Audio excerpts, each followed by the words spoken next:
আপনি কি কখনো ভেবে দেখেছেন আপনার সবচেয়ে কাছের মানুষটি যখন প্রতারণা হয় তাহলে কি হবে? তো চলুন গল্পটি শুনে আসা যাক। রাতের নিস্তব্ধ ভেবে ভেসে আসছে লোহা পেঠানোর ঠকঠক শব্দ। ছোট্ট সেই গ্রামের নাম ছিল কাশিমপুর। একেবারে পুরোনো দিনের মতোই। কাঁচা রাস্তা, মাটির ঘর আর মানুষের জীবন ছিল সরল সহজ। সেই গ্রামে বাস করত এক পরিশ্রমী কামার, নাম তার রহিমউদ্দিন। রহিমউদ্দিনের স্ত্রী কর্মরত, সৎ আর পরিশ্রমী মানুষ ছিলেন। ভোরের আজান শোনার সঙ্গে সঙ্গে তার দিন শুরু হতো। আগুন জ্বালিয়ে হাতুড়ি তুলে লোহার আগুন গরম করে নানা রকম জিনিস বানাতো। ক্লান্ত, কোদাল, ছুরি, লাঙল।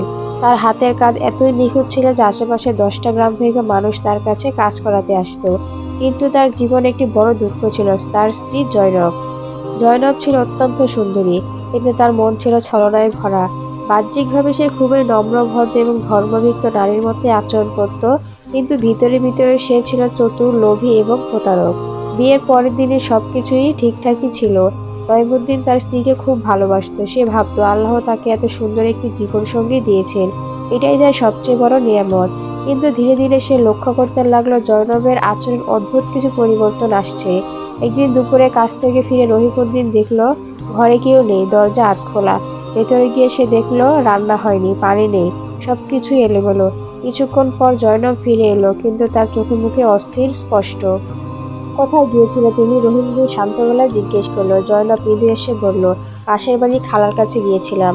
কিন্তু রহিমউদ্দিন বুঝতে পারলো কিছু একটা ঠিক নেই। তারপরও কিছু বলল না। শেষে ভাবলো হয়তো তারই ভুল হচ্ছে। দিন যেতে লাগলো। জয়নব প্রায় অজুহাত দিয়ে বাইরে যেতে শুরু করলো। কখনো বলে পানির কলস আনতে যাচ্ছে, কখনো বলে বাজারে যাচ্ছে, কিন্তু সবসময় ফিরতো না। একদিন গ্রামের এক বৃদ্ধ এসে রহিমউদ্দিনকে বলল, বাবা, আমি তোকে একটা কথা বলবো, রাগ করিস না?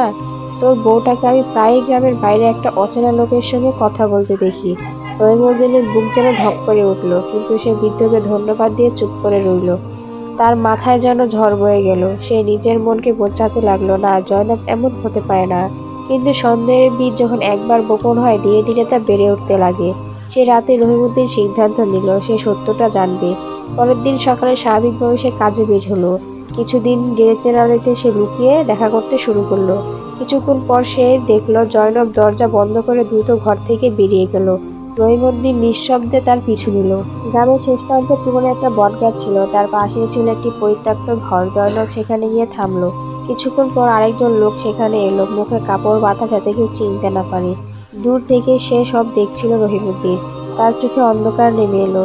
লোকটি জয়নবের সঙ্গে হাসি তামাশা করে কথা বলছে, যা কোনো স্বামীর পক্ষে সহ্য করা অসম্ভব। রহিমউদ্দিনের হাত কাঁপতে লাগলো। সে চিৎকার করে উঠতে চাইল, কিন্তু নিজেকে সামলে নিল। সে ভাবলো, এখন আমি কিছু বলবো না, আগে পুরো সত্যটা জানি। সে চুপচাপ ফিরে গেল। সেই রাতেই ছিল তার জীবনের সবচেয়ে বড় কঠিন সিদ্ধান্ত। আগুনের সামনে উঠে থেকে সে ঠান্ডা গলায় অনুভব করছিল। তার চোখে ভাসছিল জয়নবের সেই প্রতারণার দৃশ্য। জয়নব রাতে ফিরে এসে স্বাভাবিকভাবে কথা বলল, আজ অনেক কাজ করেছে, খুব ক্লান্ত দেখাচ্ছে।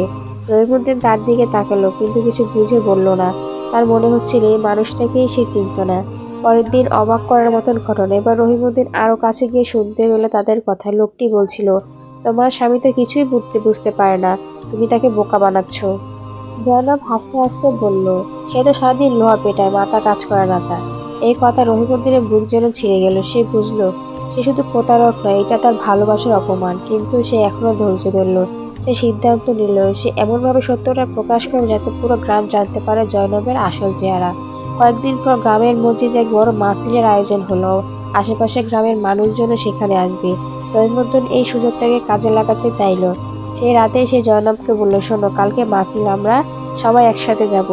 জয়নব একটু অস্তিত্ব বোধ করলেও রাজি হলো, কিন্তু তার মনে অন্যরকম পরিকল্পনা ছিল। সে ভাবছিল মাহফিলের মাঝখানে কি সে চুপি চুপি বেরিয়ে লোকটার সঙ্গে দেখা করবে।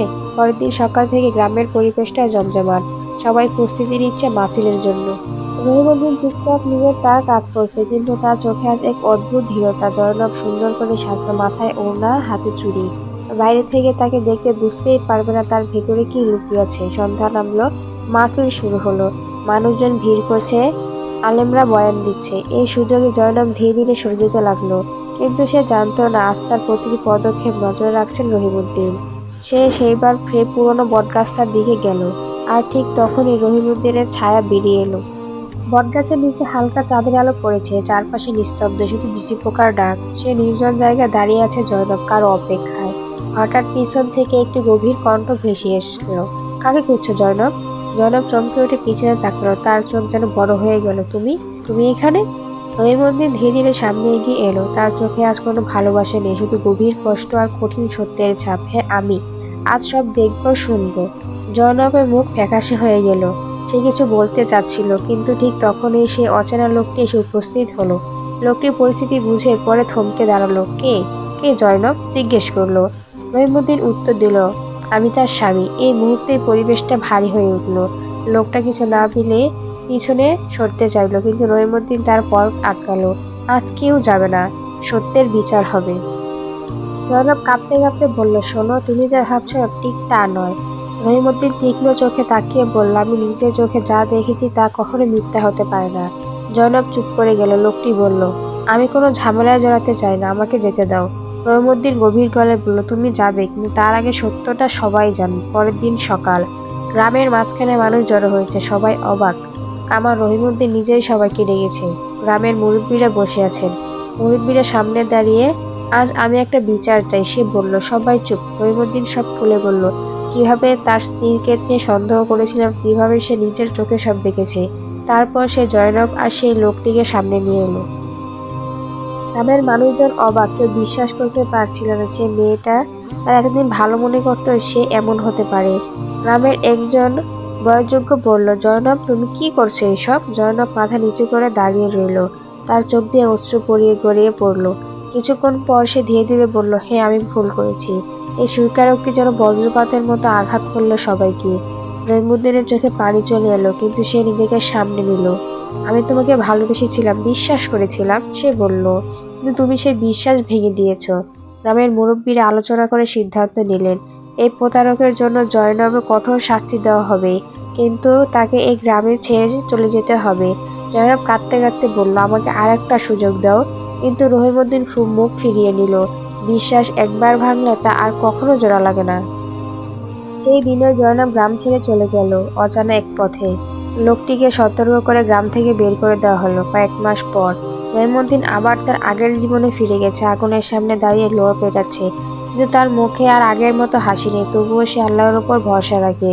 গ্রামের মানুষ এখন তাকে সম্মান করে, কারণ সে প্রতিশোধে নয় এবং ন্যায় বিচার নিয়েছে। বিশ্বাস মানুষের জীবনের সবচেয়ে মূল্যবান জিনিস। প্রতারক কখনো লুকিয়ে থাকে না, একদিন না একদিন তা প্রকাশ পায়। ধৈর্য আর সত্যের পথ সবসময় মানুষকে সম্মান এনে দেয়।